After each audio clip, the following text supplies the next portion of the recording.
Кварталци, аз съм Ралица Иванова и днес съм тук в игрище Кафеза, заедно с Юлиана Текова и настоящия кмет на район Красно село, архитект Румен Русев, за да поговорим за бъдещето на това място, което тази година мина през доста перипетии и което се опитваме да спасим и възстановим. Сега, може би да започнем с това да разкажем горе-долу какво се случи, за тези, които не знаят. Юлиана, може би ти да кажеш нещо повече за настоящото положение на Кафеза е следното. В юни месец, след голямото събиране, което беше тук, заедно с Общинския съвет на София, се прие нов ПУП на 13 юли, който вече този целият парцел е за парк. Промени се предназначението на парцела. След това имаме обжалване на този ПУП, което е от страна на госпожа Ву от пералнята, т.е. от заведението, но като цяло проектът за ПУП-а е обнародван в Държавен вестник от юли месец, номер 73, за тези, които искат да го видят. Сега поради ситуацията с смяна с местните избори, евентуална смяна или пък евентуално възможност за различни кметове, искаме да поговорим с настоящия кмет господин Румен Русев, който до сега ни е съдействал за това време, в което беше кмет. И да го питаме какви са намеренията за игрището при така създалата се сега ситуация. Тоест имаме ПУП за парк, но в същото време той се обжалва. Какво може да се направи и какво той предвижда за това? Да, нека само да добавя, че всъщност намеренията ни са да поговорим с двамата кандидати, които в момента се борят за позицията кмет на район Красно село, защото независимо какъв е резултата от изборите, ние ще продължаваме да се борим за тази кауза и се надяваме да получим съдействие от който и да е от двамата, за да може тук нещата да се случат в полза на гражданите на квартала и съседните квартали. А сега, ако може архитект Русев да ни каже как седят нещата и какво може да очакваме за напред, т.е. какво е бъдещето, как го вижда той за момента. Както споменахте, има изработен ПУП, така че този целият имот да бъде за парк, но тъй като в момента се обжалва, не могат да се направят технически проекти за целия парк. Въпреки това, аз възложих с обществена поръчка да се изработи този инвестиционен проект и когато бъде приет ПУП-а, тогава да може той да бъде реализиран. Инвестиционният проект е качен на тяхната страница и може да бъде разгледан от всеки и да дава предложения и допълнения към него, тъй като той все още е в такава фаза идейна, така че могат да се правят всякакви промени по него. Аз предприех преди повече от месец обществена поръчка, която ще има възможност само да се ремонтира футболното игрище. Парите за този ремонт бяха отпуснати от Столичен общински съвет, 115 000 лева, мисля, че беше, само за ремонт на едното игрище. Така че мисля, че това нещо може да бъде реализирано и то в най-кратки срокове. Тъй като вече е избран изпълнител, има подписан договор, просто се изчакват няколко дни, за да се получат съответните документи от зелени системи за подрязване на дървета и разни такива по-дребни документални пречки, които има преди самата реализация и започването на строителство. Това е, което съм успял да направя в краткото си време, в което бях кмет, така че ако продължа и след балотажа, гарантирам на всички жители на района, че това футболно игрище ще бъде ремонтирано и ще могат жителите да го ползват. Добре, нека само да уточним няколко неща. Ние много пъти сме говорили с архитект Русев, като ние с Юлиана всъщност сме част от инициативния комитет на подписката, която организирахме срещу това да се отдаде това пространство на игрището на Българската федерация по петанг през юни месец. Да, там някъде. И в така стеклите се обстоятелства, влязохме в контакт с архитект Русев. Той до сега винаги е бил отзивчив към нас и сме коментирали тук, нали, кое, къде би могло да бъде, какво би могло да се случи, така че да бъде най-добре. По отношение на дърветата искам да кажа, че ние с вас много пъти сме говорили, дървета няма да се режат, нали? Не, в никакъв случай.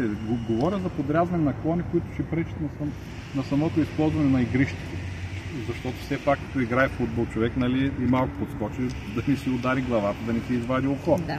За такова подкастране само говорим, тъй като дори за самото подкастране на клони на дървета трябва разрешение от зелени системи, пуснато е искането, просто чакаме този документ да бъде представен в общината.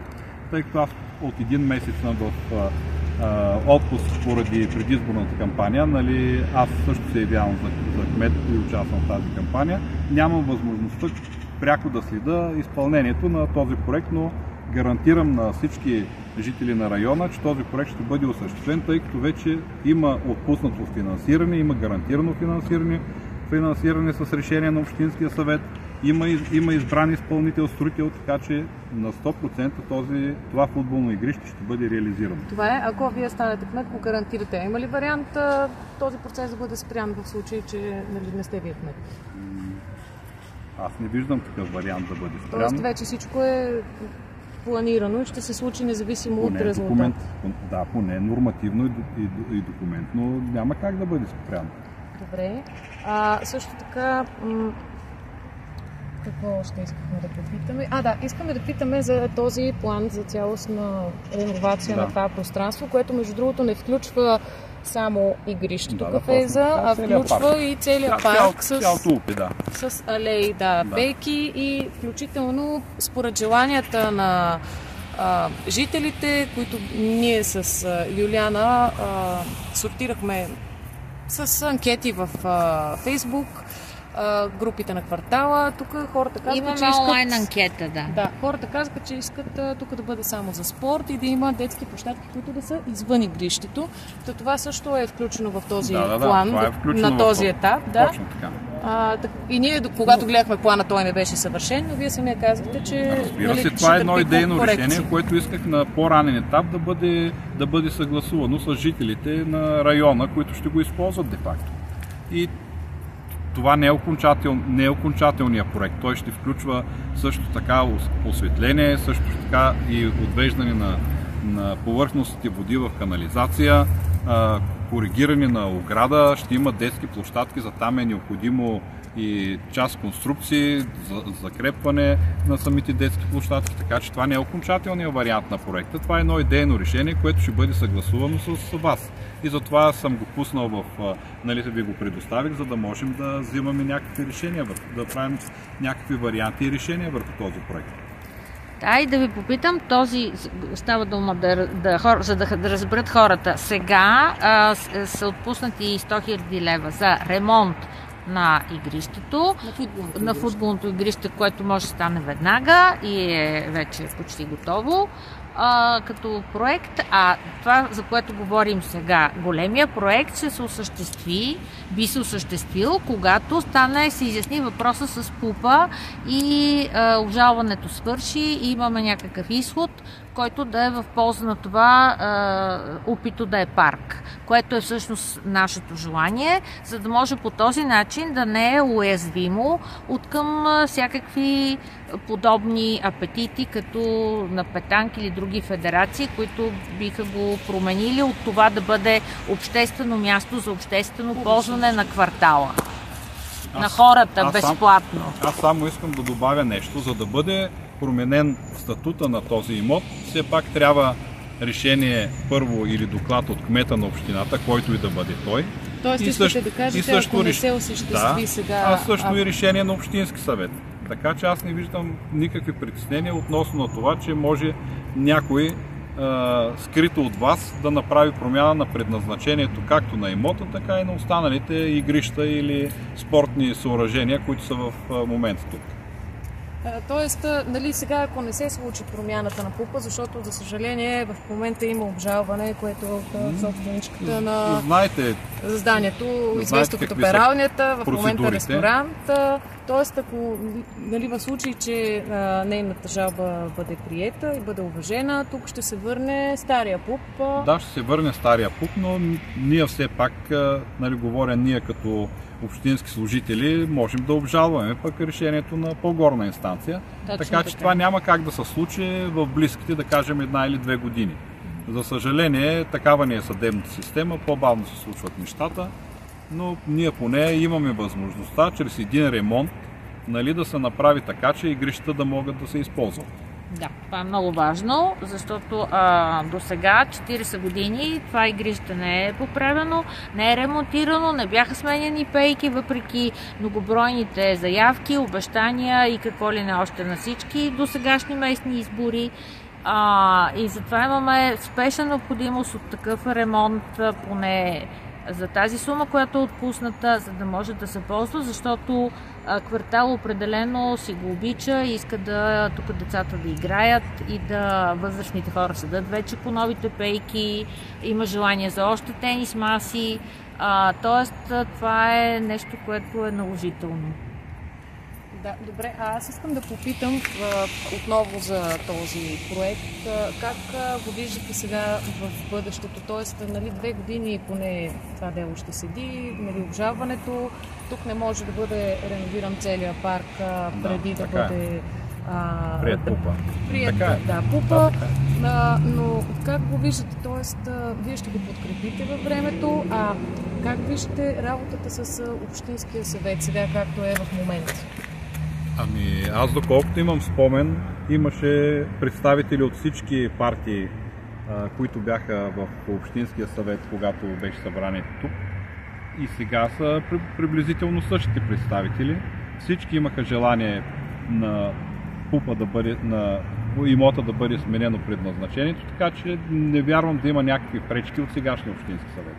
Да, имам предвид по този план, който се изготвя, нали, в момента за след 2 години. Тоест, вие говорим за техническия проект. Да, т.е. вие нали, очаквате ли съдействие, каквото ни беше между другото обещано на тази среща, защото много общински съветници бяха тук, не само председателят господин Георгиев, господин Бонев беше тук и господин Калановски, мисля, че беше тук, да. Много представители на Общинския съвет и всички те всъщност обещаха, че тук ще бъдат изпълнени желанията на гражданите да бъде реновирано мястото и да се ползва свободно като... Да, аз мисля, че в Общинския съвет са избрани разумни хора. Не мисля, че някой би се възпротивил върху едно такова, върху един такъв инвестиционен проект, който разработваме в момента.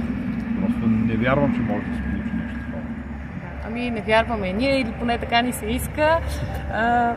Не знам, Юлиана, имаш ли други въпроси? За сега нямам други въпроси. Благодаря на архитект Русев за съдействието до сега.